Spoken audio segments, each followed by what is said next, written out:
तो नमस्कार बच्चों, कैसे हैं सभी। पूछना पड़ता है क्योंकि अभी समय चल रहा है, पूरे विश्व में बहुत समय खराब चल रहा है कोरोना के चलते। तो सभी लोग घर में ही हैं, घर में सुरक्षित हैं। तो ठीक है, मैं आपका पुनः स्वागत करता हूं आपके अपने ही क्लास में। और आपका क्लास का नाम क्या है ये आपको पता है, ठीक है। तो हम लोग फिर से प्रारंभ करते हैं, आगे बढ़ते हैं। और जो आज का लेक्चर होगा आपका सॉल्यूशन का अंतिम लेक्चर होगा, ठीक है। क्योंकि हम लोग ऑलमोस्ट सब कुछ पढ़ चुके हैं। लास्ट क्लास में हमने क्या डिस्कस किया था, रिवर्स ऑस्मोसिस, ठीक है। रिवर्स ऑस्मोसिस डिस्कस किया था हमने।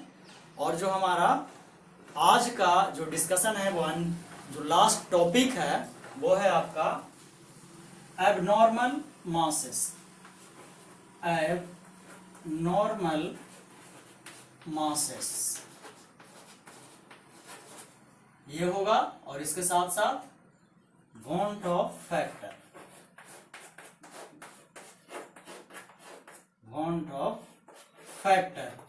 ये दो चीज बचा है, मतलब दोनों एक दूसरे से एसोसिएटेड है। तो इसको एग्जांपल के थ्रू चलिए कि अबनॉर्मल मासेस का मतलब क्या है। ऐसे तो अबनॉर्मल मास का मतलब आप लोग समझ रहे होंगे। नॉर्मल मास मतलब क्या हुआ, जो हम लोग ट्रू वैल्यू है वही एक्सपेरिमेंटल वैल्यू आ जाए तब। और एबनॉर्मल जब या तो ज्यादा है या तो कम आए, ठीक है।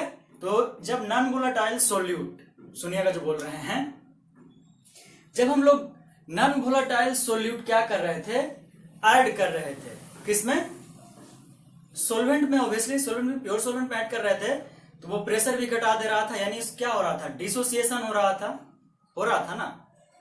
तो उस डिसोसिएशन के कारण हो सकता है कि वो कंप्लीटली डिसोसिएट ना हुआ हो, ठीक है। तो सबसे पहले जानते हैं कि इसका रीजन क्या क्या हो सकता है, एबनॉर्मल मासेस का रीजंस, यानी क्या क्या कारण है। तो सबसे पहले रीजन तो यही हो सकता है क्या, कि solution is not ideal. Solution is not ideal. Solution क्या है, आइडियल नहीं है। जब आइडियल सॉल्यूशन नहीं रहेगा तब एसोसिएशन और डिसोसिएशन सही नहीं होगा। तो वही दूसरा रीजन क्या हो जाएगा, association of solute. Association of solute, क्योंकि मिलना किसको है, सोल्यूट को। तो वही तीसरा, इसी के अनुसार क्या हो जाएगा, डिसोसिएशन ऑफ सोल्यूट। ये तीन प्राइमरी रीजन होते हैं एबनॉर्मल मासेस के। सॉल्यूशन आइडियल कब होता है ये बता चुके थे, याद जिनको ना हो उनके लिए फिर से बता दे रहे हैं। ये आइडियल सॉल्यूशन हम किसको मानते थे, डेल्टा H 0 हो, डेल्टा V 0 हो, और साथ ही साथ ये किसको फॉलो करे, रॉल्ट्स लॉ को, अगर आप लोगों को याद हो तब, ठीक है। तो आइडियल सॉल्यूशन का तो एकदम कंप्लीट डिस्कशन हो चुका है। अब एसोसिएशन ऑफ सोल्यूट का मतलब क्या है, एसोसिएशन, इंग्लिश मीनिंग जो जानते होंगे बहुत समझ जाएंगे। एसोसिएशन का मतलब क्या होता है बताइए जरा, हम भी जाने जरा, हमको तो पता है, ऐसे देखते हैं एसोसिएशन का मीनिंग भी बता के देखिए हमको। अरे कोई तो बताइए।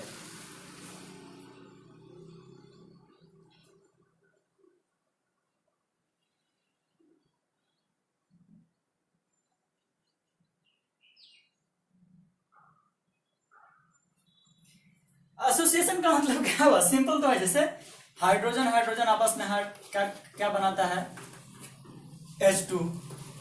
हाइड्रोजन प्लस वाटर मिलकर के आपस में क्या बनाता है, H2O। ये क्या है, ये सब एसोसिएशन है। एसोसिएशन मतलब क्या, मिलना। तो ठीक है, एसोसिएशन का मतलब समझ में आएगा, आ गया ना, ठीक है। Did you get it completely, यानी जुड़ना, एसोसिएट होना है, किसी से जुड़ना हम लोग क्या बोलते हैं, एसोसिएशन। तो सोल्यूट कुछ ऐसे सोल्यूट हैं, यानी कुछ ऐसे ऑर्गेनिक मैटर्स हैं जो आपस में ही मिल जाते हैं और ट्राइमर्स बना लेते हैं। डाइमर्स मतलब एक मॉलिक्यूल मिला, और जैसे कि आप CH3COOH एग्जांपल के साथ ही चलिए, इसको अगर सॉल्वेंट में मिलाते हैं तो ये क्या करता है कि खुद ये सिंगल मॉलिक्यूल कर रहे हैं, हम क्या कर रहे हैं, सिंगल मॉलिक्यूल ही है ना ये, तो ये सॉल्वेंट में मिलाने के बाद, सोल्यूशन में बनने के बाद ये अपने आप को क्या कर लेता है, डबल कर लेता है। और कुछ ऐसे भी हैं जो ट्राइमर्स बनाते हैं, यानी 3 को आपस में एसोसिएट हो जाते हैं। तो इसके कारण जो कोलिगेटिव प्रॉपर्टी होता है, कोलिगेटिव प्रॉपर्टी कौन कौन सा है, सबको याद है ना, कौन कौन सा था, क्लियर है सबको, बताइए जरा, सबको याद है कोलिगेटिव प्रॉपर्टीज, याद है ना, आराम से बोलिए, ठीक है। तो इसको अच्छे से समझिएगा कि कुछ मॉलिक्यूल्स ऐसे होते हैं, यानी कुछ सॉल्यूट, ऑर्गेनिक सॉल्यूट ऐसे होते हैं जो कि नॉन एक्वस सॉल्यूशन में ट्राइमर्स बना लेते हैं। जैसे इसी का एग्जांपल दिया आपको, तो ये क्या करता है, डाइमर्स बना लेता है। इसका स्ट्रक्चर आपको पिछले क्लासेस में हम बताए थे, फिर से बता दें कैसे एसोसिएट होता है, जो बता ही देते हैं, ठीक है। देखिए ध्यान से देखिएगा इसको, H3C निकाल रहे हैं, ठीक है, मतलब C लिख रहे हैं चूंकि कार्बन ही बॉन्ड बनाता है इसलिए। इसके बाद डबल बॉन्ड O, ऑक्सीजन, अभी एक और ऑक्सीजन बचा है तो वो कहां जाएगा, नीचे, ऑक्सीजन। अब हाइड्रोजन रह गया, इसको मिटा दे रहे हैं, ठीक है।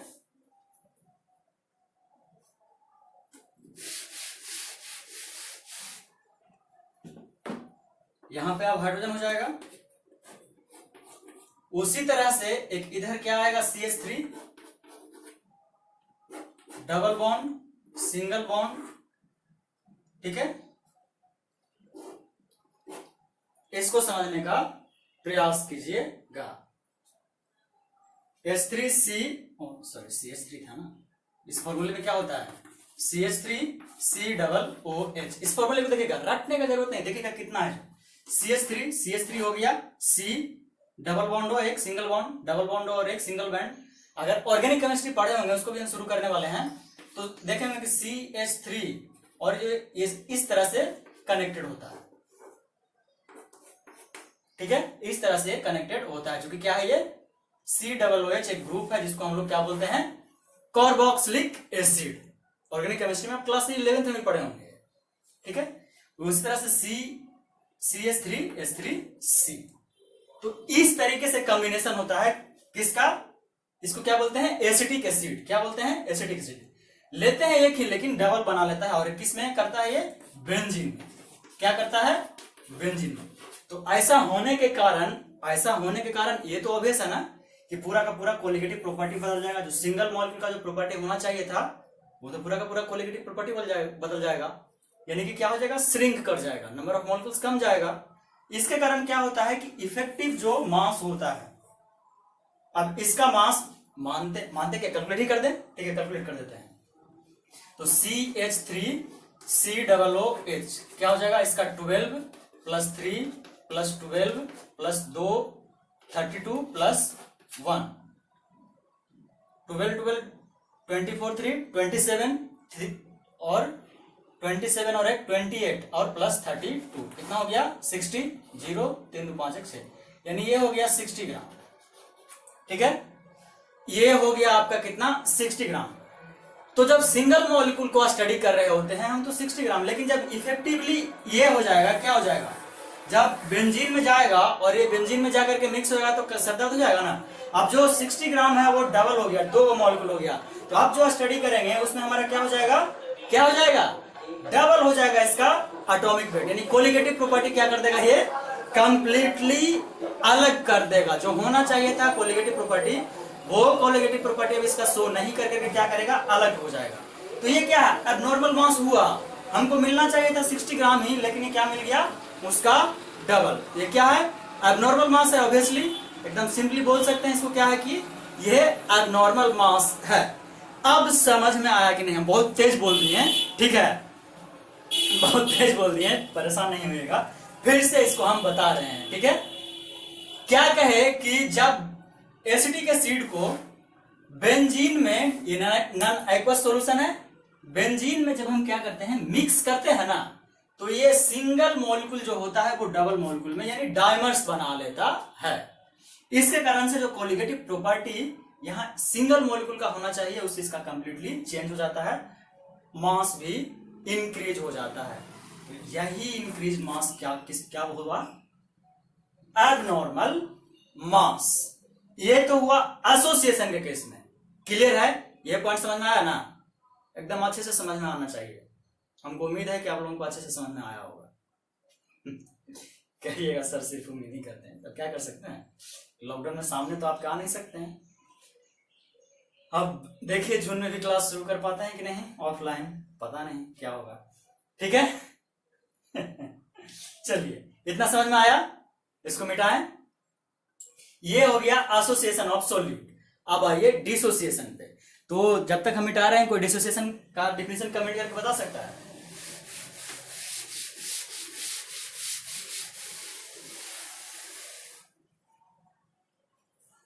जरा लिखिए कमेंट में डिसोसिएशन क्या है। जो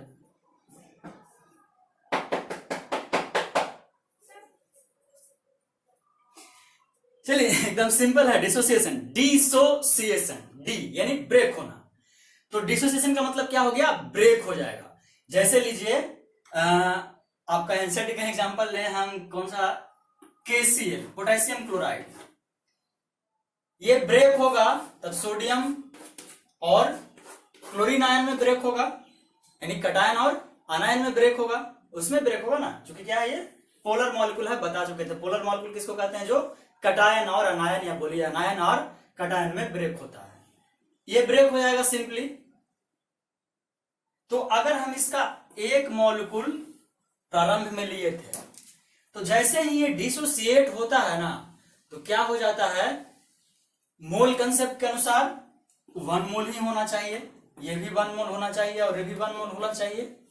तो देखिएगा रिएक्टेंट में 1 मोल है, लेकिन यहां पे क्या हो गया, मोल कंसेप्ट के अनुसार डबल हो गया ना। इसी कारण ये भी एब्नॉर्मल मास शो करता है। बताइएगा यहां तक क्लियर है?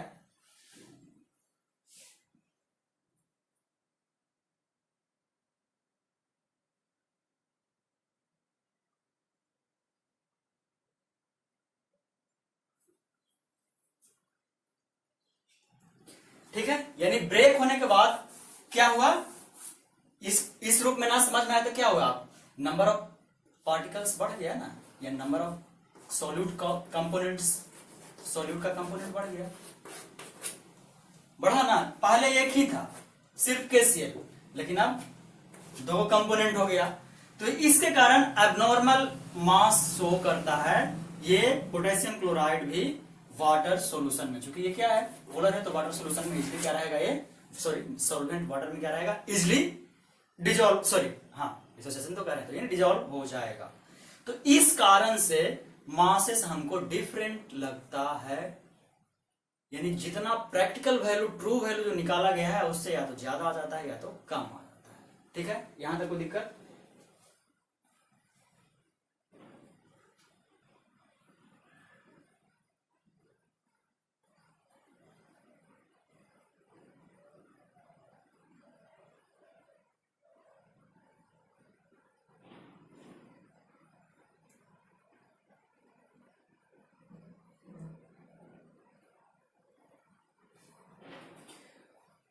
ठीक है, तो आप डिफिनेशन बता सकते हैं एब्नॉर्मल मासेस का, क्या लिखें जो हम,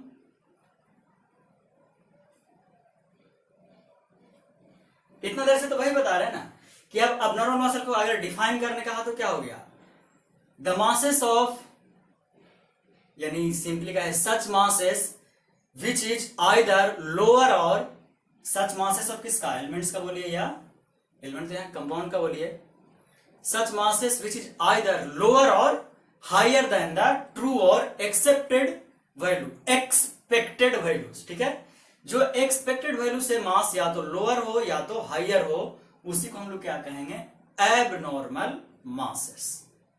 ठीक है, उसका डेफिनेशन आपको लिख देते हैं, द मोलर मास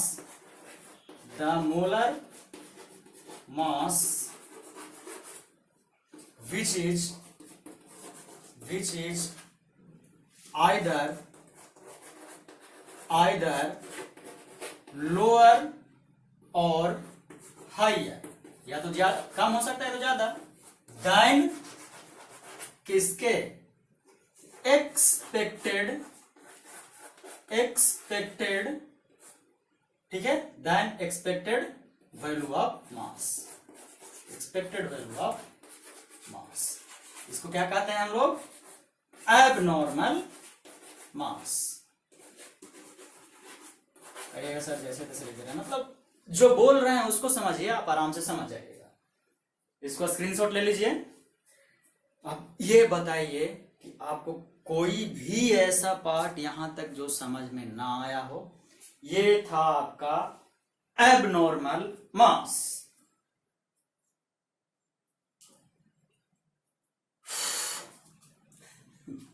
ठीक है, बहुत ही साधारण चीज है, समझ में आ ही गया होगा।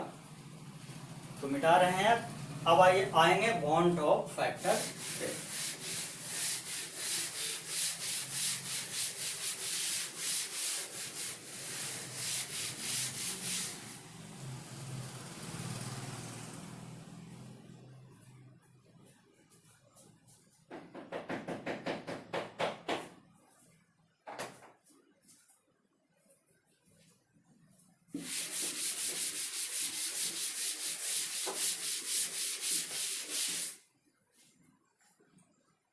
अब ये जो हमारा दूसरा टॉपिक है और लास्ट टॉपिक है इस चैप्टर का, वॉन्ट ऑफ फैक्टर। तो ये बात तब का है, कब का है पता है? लगभग 80 का, ठीक है, अराउंड 1880 का बात है। इन्होंने एक अपना फैक्टर जिसको नाम दिया वॉन्ट ऑफ और डिनोट किया आई से। किसके लिए दिया? वही एबनॉर्मल मासेस के लिए। और कहा जो कि वॉन्ट ऑफ फैक्टर होगा, अब बता सकते हैं वॉन्ट ऑफ फैक्टर एक्चुअल से कंपेयर करेंगे, ऑब्वियसली करेंगे ना। तो क्या हो सकता है? ये जो नॉर्मल है, normal molar mass divided by किसके? Obviously abnormal molar mass. इन्होंने इस तरीके से डिफाइन किया वॉन्ट ऑफ फैक्टर को, कि जो फैक्टर होगा वो नॉर्मल मोलर मास और एबनॉर्मल मोलर मास के क्या होगा? रेशियो के बराबर होगा। इसी को फिर आगे बढ़ाया गया, तो और क्या लिखा गया कि ये जो होगा, अब कोलिगेटिव प्रॉपर्टी चूंकि हम लोग पढ़ रहे हैं ना, तो ऑब्जर्व्ड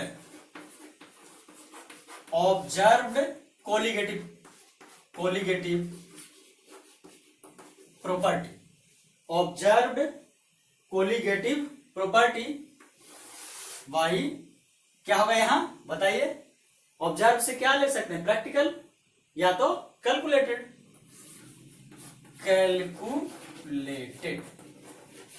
कोलिगेटिव प्रॉपर्टी। ठीक है, फिर से इन्होंने कहा कि चलो कोलिगेटिव प्रॉपर्टी के अनुसार अब आओ एक और डिफिनेशन तुम लोगों के लिए हम देते हैं। मोल के अनुसार, जैसे मोल के अनुसार समझा रहे थे आपको कि टोटल नंबर ऑफ मोल्स, और मोल्स किसके होगा? हम लोग क्या स्टडी कर रहे हैं? सॉल्यूट का, ऑफ सॉल्यूट, ठीक है, आफ्टर एसोसिएशन या डिसोसिएशन, यही दो चीज तो ले सकते हैं। थोड़ा लंबा हो गया, ठीक है, इसलिए हमको इस तरह से लिखना पड़ा। डिवाइडेड बाय नीचे क्या हो जाएगा?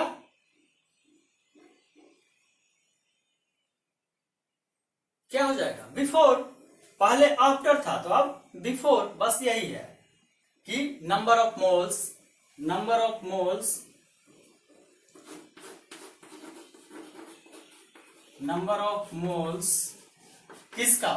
किसको स्टडी कर रहे हैं? बार बार हम इसी कारण पूछते हैं।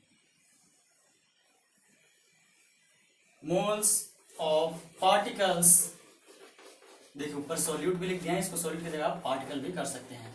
ठीक है, और अगर एनसीईआरटी का बात कीजिएगा तो वो सॉल्यूट को यूज ना करके क्या करता है? पार्टिकल्स का ही यूज करता है। ठीक है, number of moles of particle before किसके?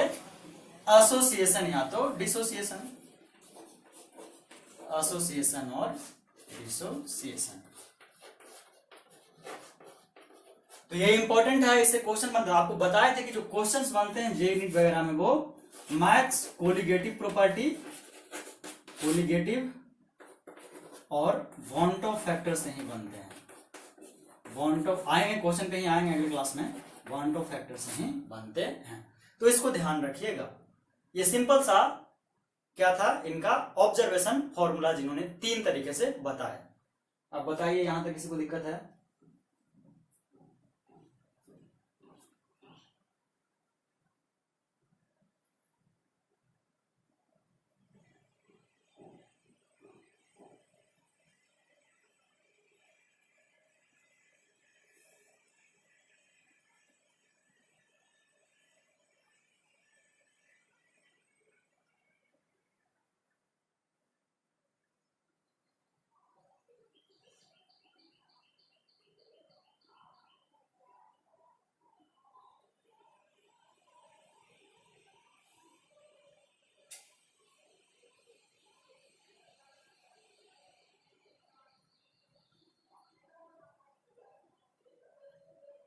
यहां तक कोई दिक्कत नहीं ना है?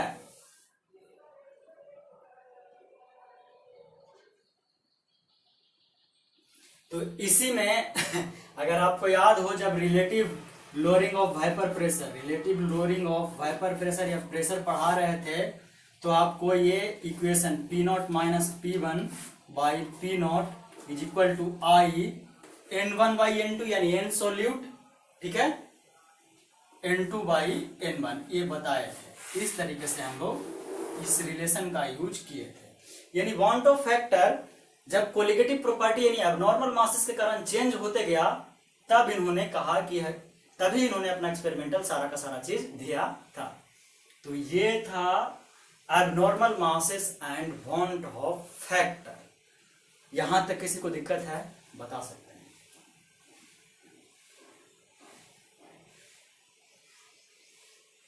तो क्या क्या रिलेशन इन्होंने एस्टेब्लिश किया, ये कोई दिक्कत नहीं यहां तक? ठीक है। क्योंकि कोलिगेटिव प्रॉपर्टी में हम लोग को 4 को प्रॉपर्टी पढ़ना था, उन चारों को इन्होंने कैसे रिलेट किया वो सब निकाला।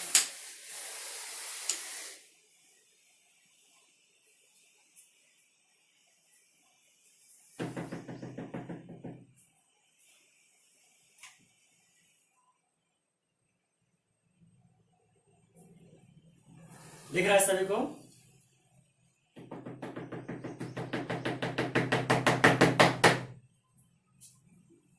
मिटाने में मेहनत तो करना पड़ ही जाता है, क्योंकि जब तक अच्छे से मिटेगा नहीं। चलिए, तो जो कोलिगेटिव प्रॉपर्टी था, कोलिगेटिव प्रॉपर्टीज, उसमें हमने पढ़ा था relative lowering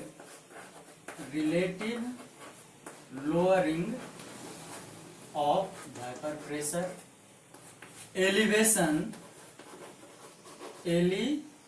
elevation in boiling point,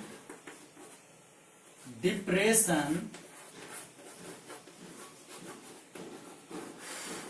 in freezing point. उसके बाद क्या पढ़ा था? Osmotic pressure, osmotic pressure. तो इस वांट ऑफ फैक्टर इन सारे से रिलेटेड है, और किस तरीके से नया नया इन्होंने इक्वेशन दिया, 4 इक्वेशन जो दिया वो लिख रहे हैं आपको। पहला equation relative lowering of vapour pressure का तो बता ही दिए, क्या था? P naught minus P1 by P naught is equal to I number of moles of solute by number of moles of solvent. ये था वेपर प्रेशर से, यानी relative lowering of vapour pressure का। अब बॉइलिंग पॉइंट में delta TV से लिए थे, याद होगा, डेल्टा टीबी। कुछ याद है इसका? टीएफ लिखे थे कि टीबी लिखे थे? Want of factor into constant. इसके बाद क्या था? मोलालिटी, ये पढ़ाए थे ना, मोलालिटी बताए थे ना, क्या था? मोलालिटी। ये था आपका, यानी ये बना एलिवेशन इन बॉइलिंग पॉइंट का, अब फ्रीजिंग पॉइंट का। अगर ये याद हो तो क्या यूज किए थे? डेल्टा TF, उसी तरह से तो यहां क्या हो जाएगा IKFM। अब ऑस्मोटिक प्रेशर का रिलेशन याद है किसी को? बताइए।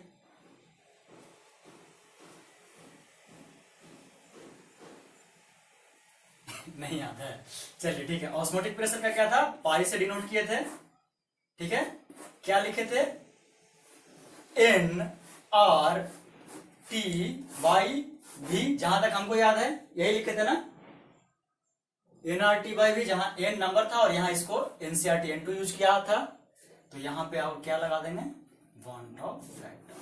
तो इस तरीके से वांट ऑफ फैक्टर क्या हुआ, सभी को, यानी सारे प्रॉपर्टी को क्या किया, चेंज किया। किसके कारण, एबनॉर्मल मास के कारण। यहां तक कोई दिक्कत है? ज्यादा लंबा नहीं हुआ है सेशन, 20 मिनट ही हुआ है अभी, 20-25 मिनट हो गया होगा, 25 मिनट आई थिंक, हाँ 25 मिनट हो गया है। चलिए, इसमें कोई दिक्कत कमेंट करके बताओ यार, बच्चों किसी को दिक्कत नहीं ना इसमें?